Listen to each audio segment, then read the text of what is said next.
Hi everybody, it's Wednesday the 7th of June and I don't know if you can tell but I'm actually a little bit upset at the minute, but don't worry, it's happy tears. There's the reason that I'm crying. I'm just overwhelmed with emotion. I am volunteering at the local eating disorders charity at the moment, but I just received a phone call from my GP and she had put in a application for funding. Well, first of all she got in touch with like the head of our area or something to find out if it was possible, because in the guidelines it says that you can't have egg collection on the NHS unless you're having a hysterectomy for cancer, and obviously mine's not for cancer. So then she put in a funding bid and she rang me yesterday to say could she have my consent to put it in, and today she's had an answer to say that they'll fund me to have egg collection if I go ahead with it. Like, they won't fund the surrogacy part, but they'll fund the egg collection, which is like such fantastic news. That was the only thing that was stopping me going ahead with the hysterectomy or making me have doubts. And so I'm really excited. I don't know if excited is the right word, but I'm really happy. It's a big move, but that's like a massive weight off my mind. I can't get through to my mum, but I've just had a phone call from the doctor. The one in London? No, at the surgery, okay. But I'm recording so I can't see any names. At the GP surgery. Yeah. And it's, she put that funding bid in yesterday. Yeah. We've had a reply already. And they said they'll fund it. Oh, you're joking! No, so oh, that's brilliant! I'm like, oh my God, crying because I thought I was gonna have to like properly fight to get it all. And she said that, like, obviously they've said it, so as soon as like London write the letter to say that yes, I'm listed for the hysterectomy, we can go ahead with going under the fertility clinic and getting the eggs collected and everything. But they won't fund the surrogacy, but obviously I knew that anyway.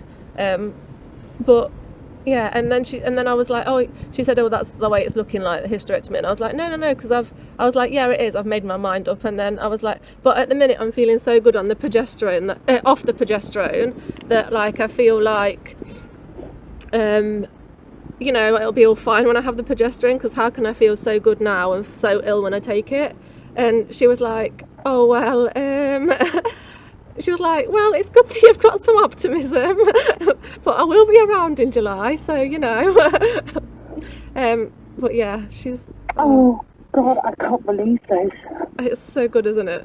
Oh, I mean, it's like a crap situation, but it's such good news in spite of that crap situation. I've now had time to process this morning's news, and yeah, it's still really overwhelming. I cried a lot, like happy tears, but yeah, I cried loads. And then I had a phone call actually after that from London, from one of the nurses, to say that because I'd been having this bleeding, that they didn't think, like, it was nothing to worry about, but because I was on unopposed estrogen and on the Zoladex, that I should get a urgent ultrasound scan just to check the thickness of my endometrium lining before I see the consultant on the 21st. So yeah, that was also good news, because like I was like, oh, thank goodness, somebody's listening, and the nurse was like, we're always here to listen and to support you through this. That was really, really positive. Hi everybody, it's Wednesday the 7th of June, and just a quick update from me. I've just been to see my psychologist and just got two things to say. So first of all, while I was at my psychologist, we talked about the fact that all of my mental health problems and difficulties are probably secondary to my PMDD, and we also wrote a letter to the crisis team saying that obviously the progesterone affects me, and when I'm having progesterone, the distress doesn't lessen, the distress doesn't go away basically until I have a bleed. I can use as many skills as I want, but it won't go away. It just keeps intensifying until that bleed occurs. And then the second thing, I've had a phone call as well this morning from the ultrasound department at my local hospital, and I've got an ultrasound booked in for Monday.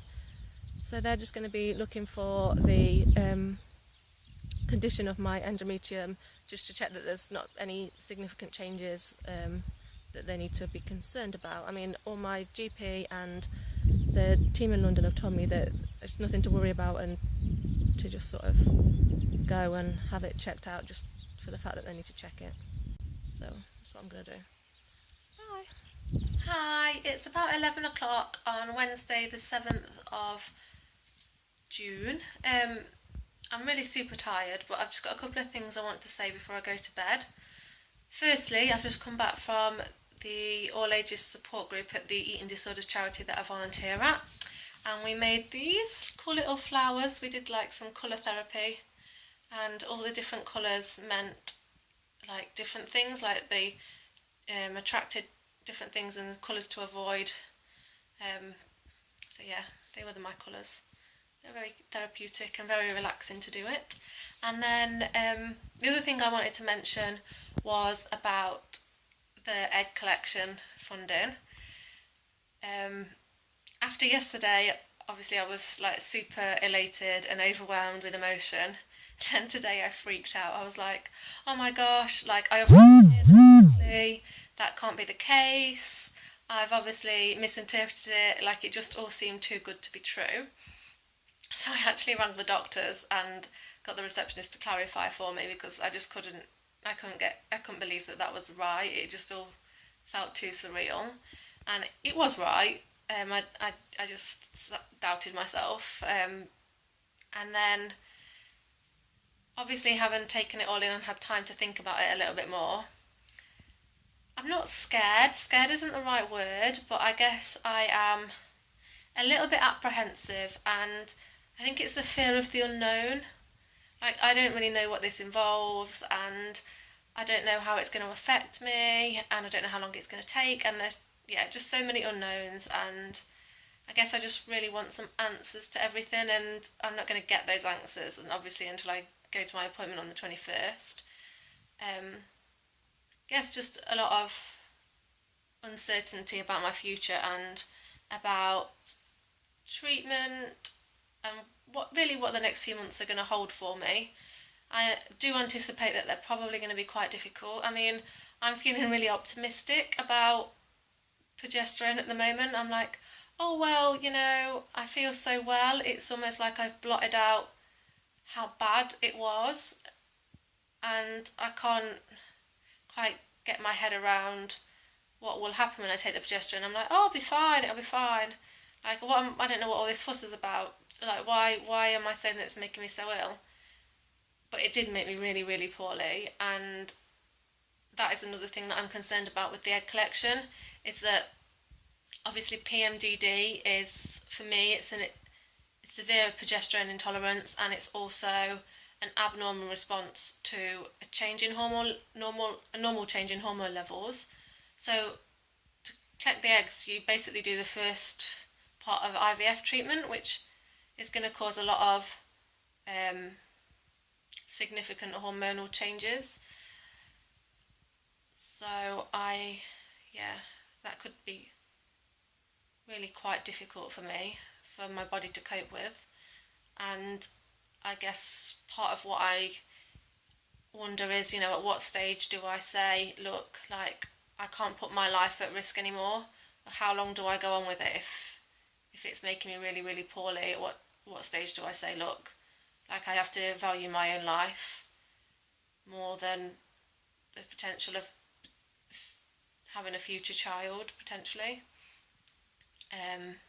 And then obviously once you've collected the eggs, there's still the whole problem with surrogacy and everything later on in life, but that's a problem that I'm just parking for now, and I'll deal with that when I get to it. I've got enough to deal with at the moment in terms of everything else. Yeah, just a little update on my current thoughts. Probably have lots more to say in the next couple of weeks when I know a little bit more. But bye for now, everybody.